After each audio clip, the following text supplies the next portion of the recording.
Indonesia, salam Nusantara dari Sabang sampai Merauke, dari Miangas sampai Pulau Rote. Mantaplah iman kita, mantaplah kasih kita, mantaplah pengharapan kita tentunya dalam Yesus Kristus menjadi Tuhan dan Juru Selamat kita dan Juru Selamat dunia.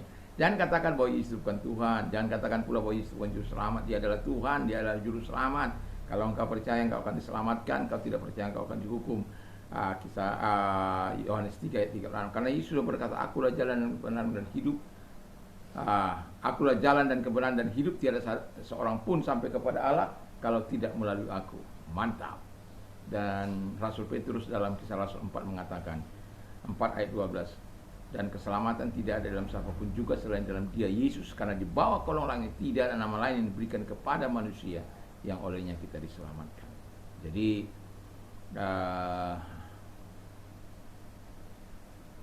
karena begitu besar kasih Allah akan dunia ini sehingga Ia mengaruniakan Anak yang tunggal supaya setiap orang yang percaya kepadanya tidak binasa melainkan beroleh hidup yang kekal.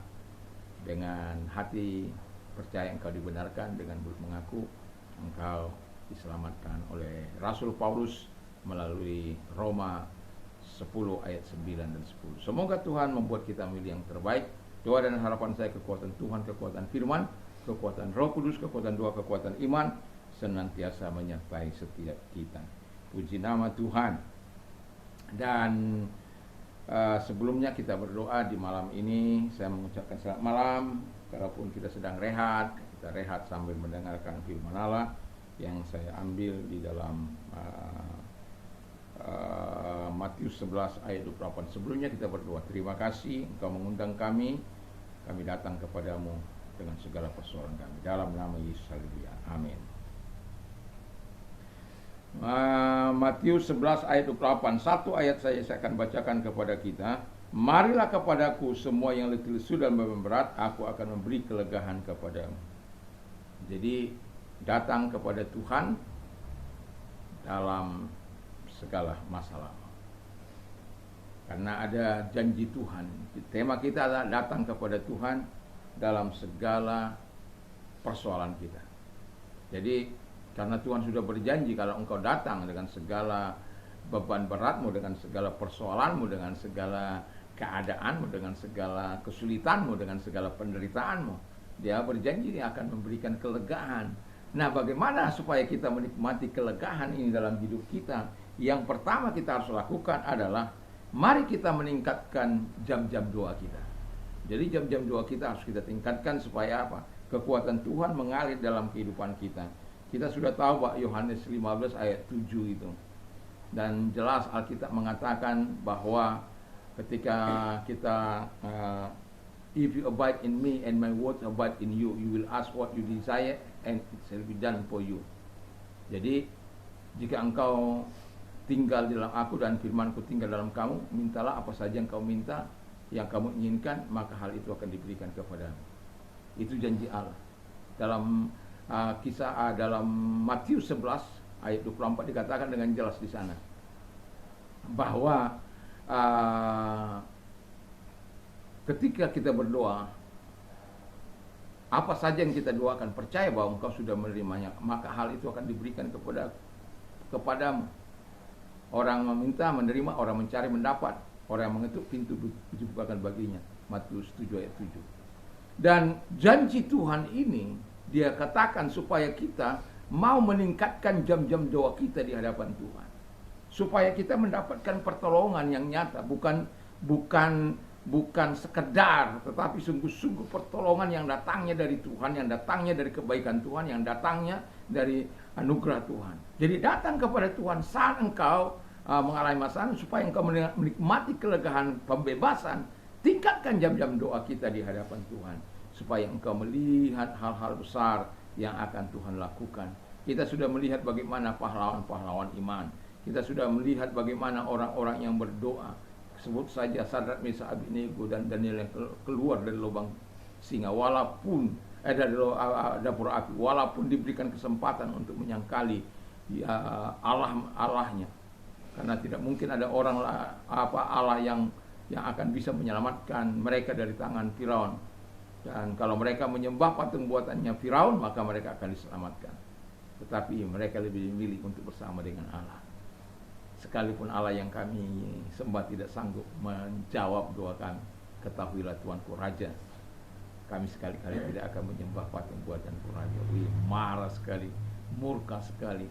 Siapa orang ini, sudah aku beri kedudukan yang manis, yang baik, melawan lagi.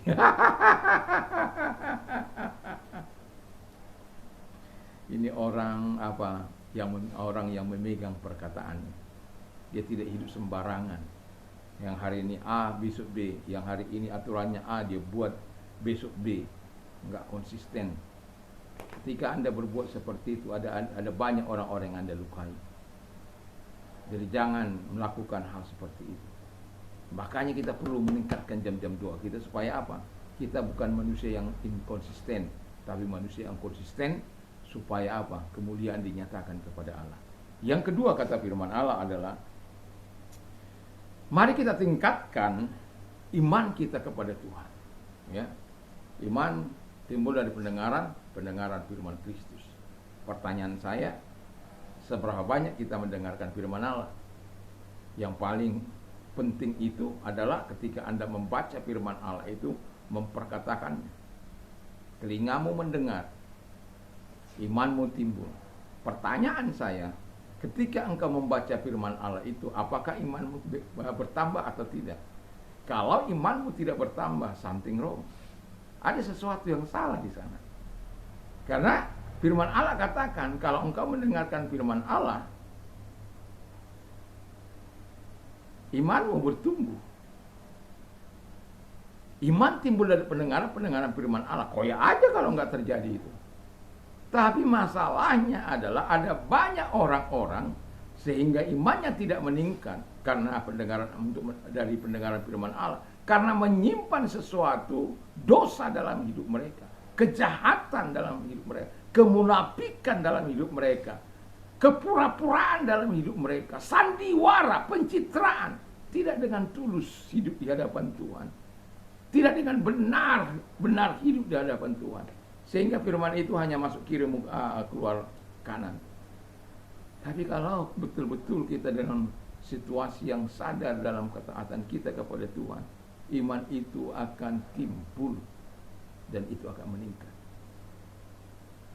Makanya Alkitab katakan dalam bahasa Inggrisnya, Ibrani 11 ayat 1, now faith is the substance of things hoped for and the evidence of things not seen. Sekarang iman adalah bahan, ya, jadi bahan dari segala sesuatu yang kita harapkan dan bukti segala sesuatu yang tidak kita lihat. Jadi kalau mau buat roti harus ada bahan, buat rumah harus ada bangunan. Kalau iman yang mau kuat harus ada bahannya. Bahannya itu apa? Iman. Karena ada ayat di ayat 6, kalau orang beriman dia harus percaya bahwa Allah itu ada. Dan dia harus mencari Tuhan dengan sungguh-sungguh. Untuk menemui Tuhan dengan sungguh-sungguh. Berdoa kepada Tuhan dengan sungguh-sungguh. Dalam apa? Dalam rangka apa itu? Meningkatkan iman kita. Jadi kalau kita tingkatkan iman kita, saya yakin dan percaya tidak ada yang tidak bisa kita hadapi dalam dunia ini. Ada kesusahan, tenang. Ada Tuhan yang lebih besar dari persoalan kita. Ada Tuhan yang lebih besar dari segala permasalahan yang kita hadapi hari-hari ini. Dengan situasi ekonomi hari-hari ini. Begitu sulitnya. Ada orang mengatakan kepada saya, aduh susahnya Pak, hampir-hampir tidak bisa untuk hidup. Bertahan saja syukur. Ini udah terulang lagi peristiwa COVID ini. Saya tidak tahu sampai sejauh mana sih sebenarnya perekonomian kita ini. Sampai ada banyak orang yang mengalami kepenatan yang sangat luar biasa. Tapi saya mengatakan ada doa, ada iman, itu akan membuat Anda cukup untuk bisa menghadapinya. Dan yang ketiga itu adalah mari kita tingkatkan syukur kepada Allah. Haleluya. Jadi syukur kepada Allah itu perlu kita tingkatkan. Karena dengan syukur kepada Allah kita akan menerima kekuatan yang luar biasa. Itu kunci pamungkas orang percaya sebenarnya, kalau dia bisa bersyukur dalam segala hal. Dan itu memang tidak mudah. Saya pernah bagaimana seorang anak muda yang bapaknya dipecat dari sebagai menteri di Korea Selatan pada waktu itu. Dalam sebuah buku saya ketahui. Lalu dia mempersalahkan Tuhan, dia lari kepada narkoba, dia lari ke macam-macam kejahatan yang dilakukan. Tapi kemudian Tuhan itu baik. Allah menunjukkan kebaikannya kepada dia. Dan sementara ayahnya di penjara ketika lawatan ke satu daerah di ini, karena sudah lama saya baca ini buku, dan dia akhirnya peristiwa yang